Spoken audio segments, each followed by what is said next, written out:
Welcome, everyone, to our episode 113 of our podcast, David Ortega B. We are going to talk today about how expectations and dreams can shape your future. Why is it important to have dreams, to have ambitions, to have expectations about the things that you want in your life?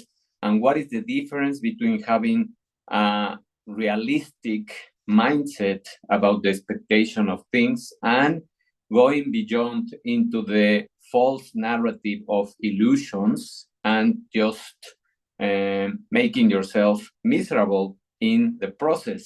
So we are going to discuss all of those things, what is happening in your brain, what happens when you rehearse those scenarios, and what happens when you have this motivating function of thinking about the future and how you can accomplish more with less using the real science of how to attract those scenarios, things, relationships, anything that you want in your life. So to talk about this and to go deeper, I chose the article of the author Ottingen G from 2002. So it is not so recent, but we have a lot of science backing up these discoveries. And the title is The Motivating Function of Thinking About the Future, Expectations versus Fantasies, the Journal of Personality and Social of Psychology. That's the source of this article. So, without further ado, let's go with the key ideas and how optimistic thinking and well being is related. Optimistic thinking about the future is consistently linked to enhance motivation and successful performance. It is also associated with cognitive problem solving, self regulation, pro social behavior, high standards, mental health, and even resistance and resilience to disease progression. So all of those things can be enhanced and can be impacted just by having a more optimistic mindset. So let's go to the next key idea. Forms of expectancy and judgment. What are the forms where you can rely on expectation? Expectancy judgments about the future can take various forms, such as self-efficacy expectations, which is the belief in one's ability, in your own ability; outcome expectations, which is the belief in the result of a behavior; general expectations, which is belief in the occurrence of an event; and generalized expectations, which is belief in the overall positivity or negativity of the future. So all of these forms of expectations can start activating in your mind. Optimism is measured through stable and global attribution to positive events. And that involves the expectation that positive events will last longer and generalize more than negative events. So they have more power, those positive events, than the negative ones. More if you are self-aware and you realize that you can change this mindset inside of you. So let's go with the next key idea. Reciprocal determination and influencing factors. What is this? Expectation and performance are mutually reinforcing. So whenever you have an expectation of something happening and you start constructing the scenario in your mind, you will have a much better performance. And they also reinforce themselves with high expectations, leading to strong performance and vice versa. So they are reciprocal in that way. Past experiences observe performance of others, persuasive messages, and arousal levels of during your performance. All of these influence the expectations. So, past experiences, observe performance of others. That's why it is important to be surrounded with people that is constantly motivating you and cheering you up instead of the critics or the complaining people. Persuasive messages, that's also important. So the messages that you receive through your life are going to be influencing your performance. Also, alternative positive thinking styles. This is like wishful thinking and avoidance coping are less beneficial. This is the difference, and those factors are the ones that are not going to help you to accomplish something. So, alternative positive thinking styles, which are wishful thinking and avoidance coping, have been proven to be less beneficial compared to more informed and constructive approaches impacting effort, performance, and well being. So, the more you are over creating scenarios of positive things. So going into this Pollyanna realm and trying to see everything as positive, that is not good.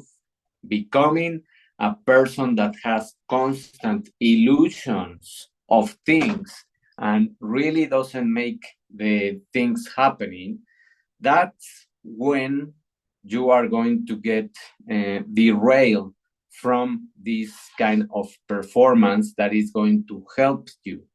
So try to stay in the reality mindset and try to stay in the expectations and constructing these pathways and steps.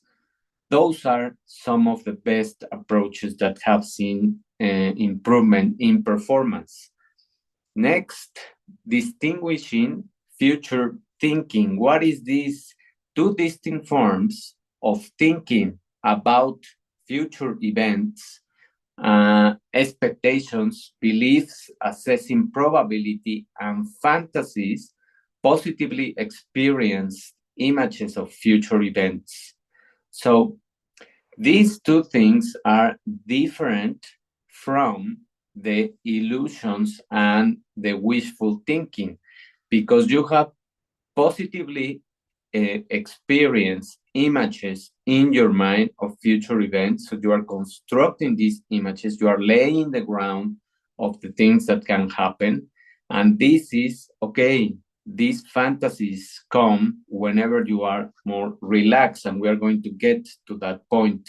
So the differentiation draws on William James' concept, which is from the 1800s almost, of distinguishing between imagining and believing in the past or the present. So, positive expectancy versus positive fantasies. What is the difference between these two?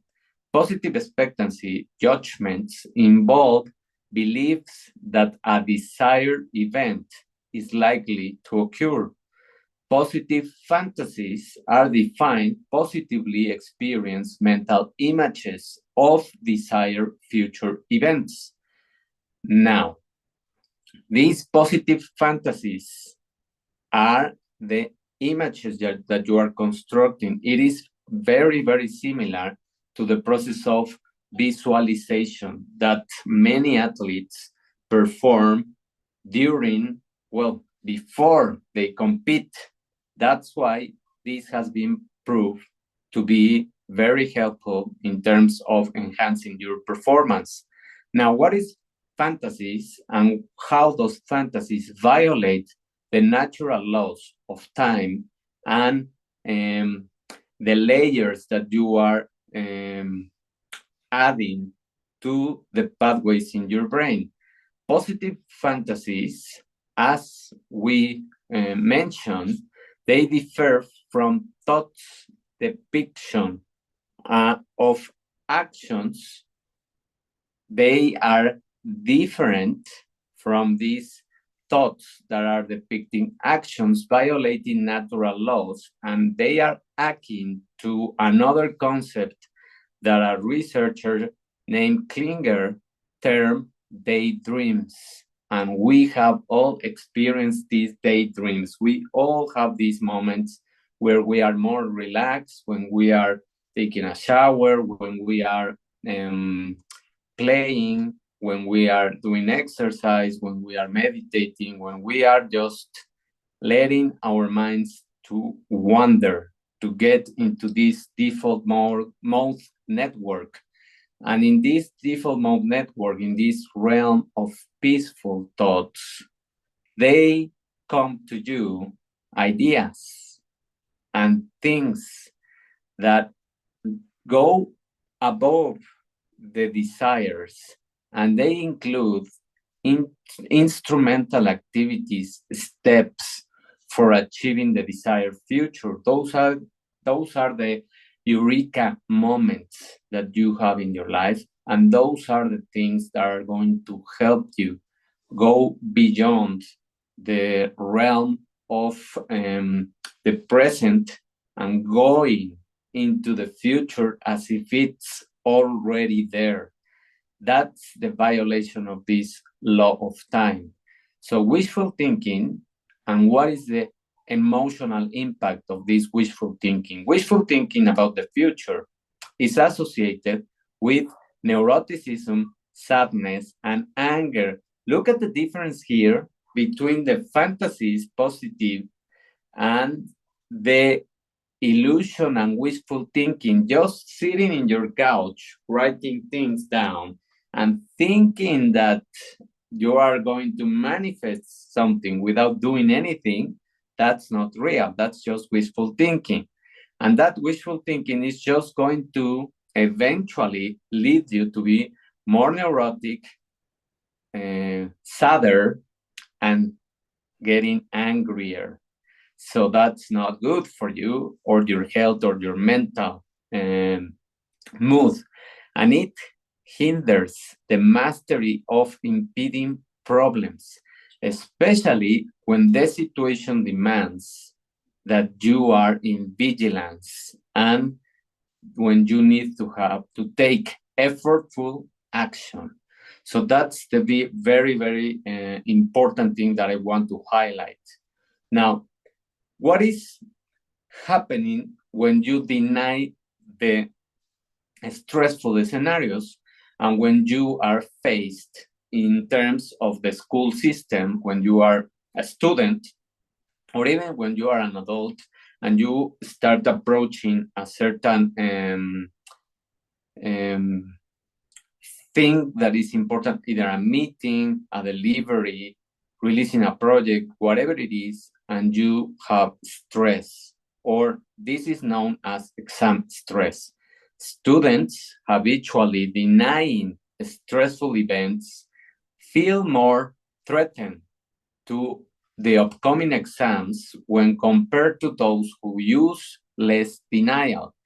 And also, we have all experienced this.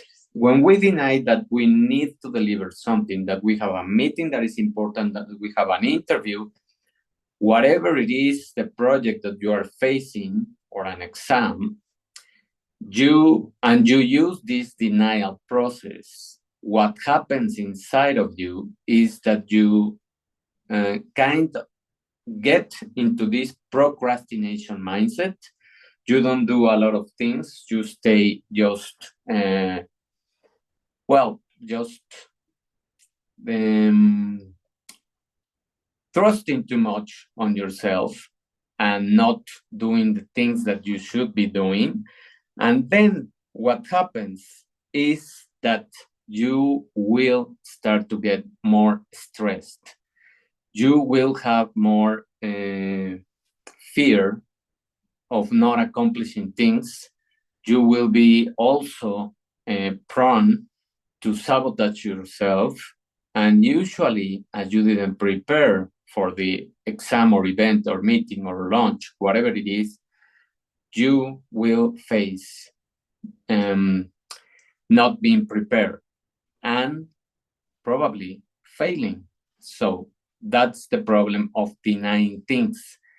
in spite of having time to prepare, and more also, and this has been seen by researchers also, the longer the date that you need to deliver something, or that you are going to face something important, the more probabilities that you have to procrastinate or to let yourself be in denial of the event. What is now the impact of positive thoughts on task completion? Now, experimental research has proven that positive task related thoughts or images, so visualizing, may not always be beneficial for effort performance if you enhance them. This is the difference. One thing is to be realistic, that we distinguished that before, and the other one is creating scenarios that don't align with the reality and going into the illusion category. Now, studies indicate unfavorable effects in certain conditions, such as when spontaneous images are not overridden by expectancy judgments based on past performance. So, this is also when you start attracting this fear of past events that you have failed or that you have had a bad experience, and you start stressing too much, and you are not creating a realistic scenario of the things that can happen. That is the difference between having positive fantasies and creating this illusion, unrealistic things that are going to permeate your mind. So, and that are going to give you a lot of problems in terms of enhancing your stress. So, now these researchers also perform several experiments, and I'm just going to describe one of them, the one that I think it's very relatable to all of us. And this is a study where they measure positive expectations and job search success. Now, they confirm that prior research participants with positive expectations over 2 years receive more job offers and have higher salaries. High expectations of success also correlated with success in entering in the professional life. Now, what is the impact of these positive fantasies and job search? Participants frequently experiencing positive fantasies about their professional transition were less successful. When you remember, when I'm talking about these positive fantasies, they are enhanced and they go into this illusion category or wishful thinking almost, because you are not realizing the importance of the event that you are going to face.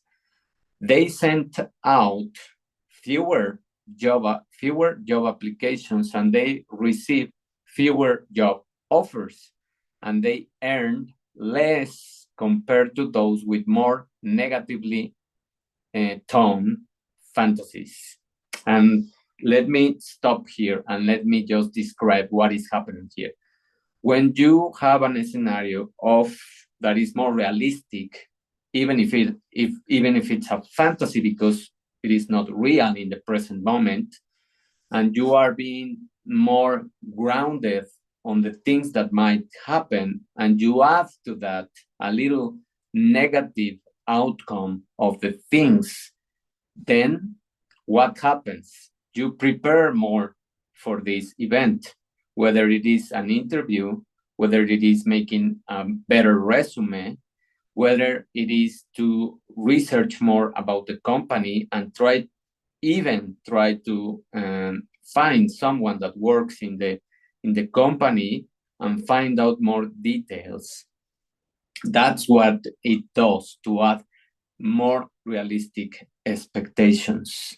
When you add this negative load to the things that you are doing, that's when you are going to start preparing more. That's when you are going to start realizing that you need to do the things in a more structured way. Now, what is the contrast between expectations versus fantasies? Participants with positive expectations were successful in entering professional life, but hadn't sent out more job applications. Why? Because when you have this expectation, you already prepare the things. And remember that expectations is based on your effort, is based on your own thinking, and is based on your own beliefs, is based on your own knowledge, and it is more constructed on information. So it has more knowledge. When you get into the fantasy realm and you over think the positive scenarios, or you have a more Pollyanna mindset, you don't do a lot of things, even though you might send more resumes, but they are not prepared, they are not well done, you are not prepared for the interview, etc. Positive expectations reflecting a successful record might reduce the perceived need for numerous application. That's the objective. When you have a positive expectations, you prepare, it reflects a successful record because you already did the work, because you already prepare for the interview, because you already try new things, because you already research about the company. So that is the difference between those two. Now, what is the correlation and how can we mediate things between these two strategies to look for a job or whatever it is? This is just an example of something where you can apply these expectations and fantasies and illusions. So just be clear that you need to start distinguishing between these categories so that you are more aware of the things that you are doing in your life. So what is the mediation things that you have to do? The correlation between the number of job applications and success was moderate. So it doesn't, that's what it means is that you don't need to work so much. You just need to prepare enough for the things that you are going to face and be more realistic. The negative relation between positive fantasies and success was partially mediated by fewer instrumental activities or applications. What does this mean? This means that you didn't act in the same way when you have these positive fantasies that were enhanced and were getting into the realm of illusions. What is the key insight of all of these things and the study that they perform? While positive expectations correlated with success in entering the professional life, positive fantasies about the future, especially when too positive, and this is the distinction, when too positive, were associated with reduced job search success. The difference suggests that the positivity of mental images visualization can impact outcomes independently of positive expectations. So visualizing is another pathway, positive expectations is the other one.